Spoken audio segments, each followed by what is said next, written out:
Salut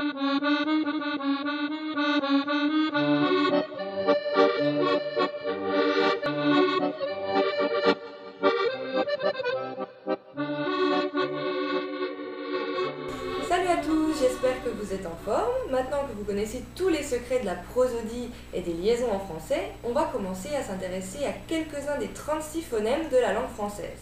Aujourd'hui, je voudrais vous aider à faire la différence entre deux sons voyelles qui sont assez difficiles à distinguer puisqu'il n'y a pas cette différence en polonais.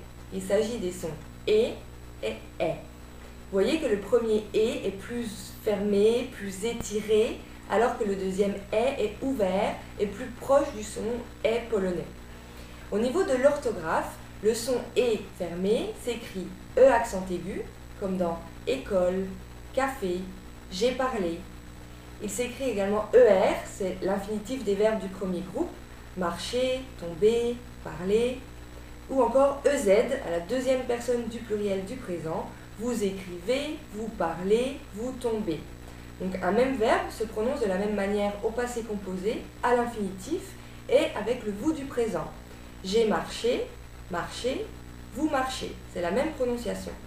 Le son est, celui qui est plus ouvert, a beaucoup de graphies différentes.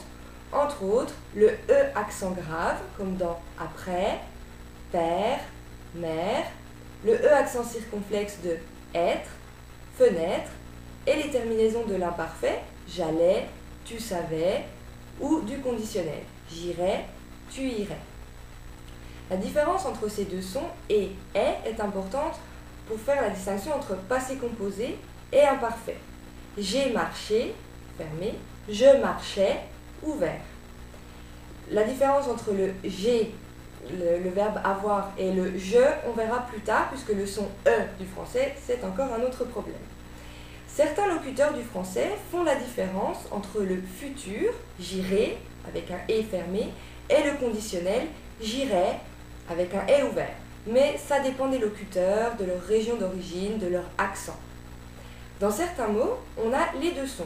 Par exemple, je préfère, avec un et fermé au début et ensuite un et ouvert, je préfère, ou encore ça m'étonnerait. Voilà, j'espère que vous y voyez un peu plus clair et que je vous ai aidé à faire la différence. Vous pouvez dans cette phrase compter les et les est. Je vous dis rendez-vous très bientôt, à mercredi dans le taxi.